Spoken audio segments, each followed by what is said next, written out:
हरे कृष्ण कृष्ण हरे हरे, हरे राम राम राम हरे हरे, हरे कृष्ण कृष्ण कृष्ण हरे हरे, हरे राम राम राम हरे हरे, हरे कृष्ण कृष्ण हरे हरे, हरे राम আচ্ছা, राम राम हरे हरे। আপনারা যেহেতু ভগবান ভগবান করেন, ভগবান কি আদেও আছেন?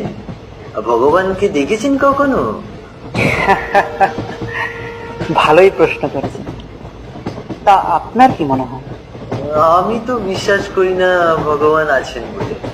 কেননা বিজ্ঞান বলে যে সমস্ত সৃষ্টি এমনিতেই হয়েছে বিস্ফোরণের কারণে, আর পৃথিবীও আপনা আপনি চলছে।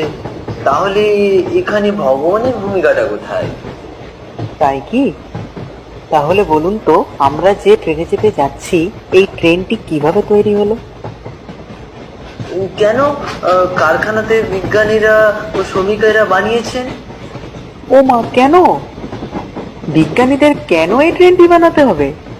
সবকিছু তো আপনা আপনি তৈরি হয়েছে, তাই না?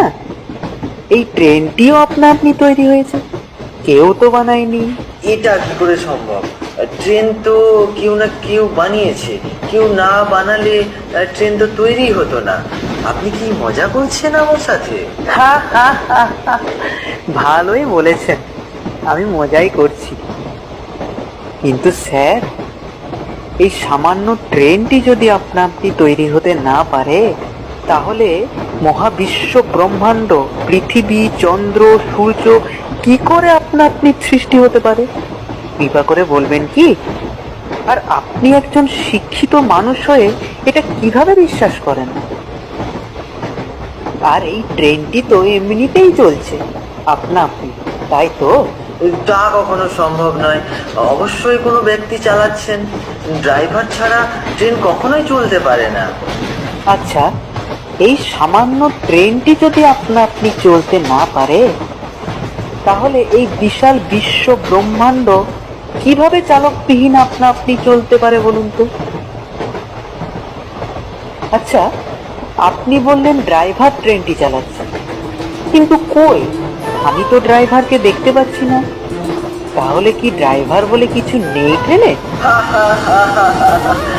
আপনি যে কি বলেন! ড্রাইভারকে এখান থেকে কিভাবে দেখবেন? ড্রাইভার তো ইঞ্জিনের কামরায়।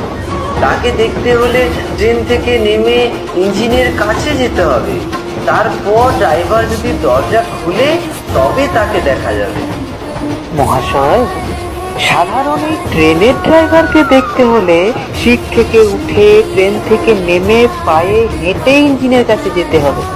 তাহলে যিনি সমস্ত সৃষ্টির মালিক, সমস্ত সৃষ্টি ও মহাবিশ্ব ব্রহ্মাণ্ডের চালক, তাকে কি কোনো কিছু ছাড়াই পরিশ্রম না করে দেখা যাবে? করুণার সাগর পরমেশ্বর ভগবানকে দেখতে হলে তাকে দেখার যোগ্য হতে হবে। আর সেই যোগ্যতা অর্জন করতে হলে তার অপ্রাকৃত নামের গুণগান করতে হবে, ভজন কীর্তন করতে হবে, হরে কৃষ্ণ মহামন্ত্রের জপ করতে হবে। তাহলে দেখবেন, আমরাও একদিন তাকে দর্শন করার যোগ্য হবে এবং তাকে দর্শনও করতে পারবো। আমি তো এইভাবে কখনো ভেবে দেখিনি। সত্যি খুব ভাবার বিষয়।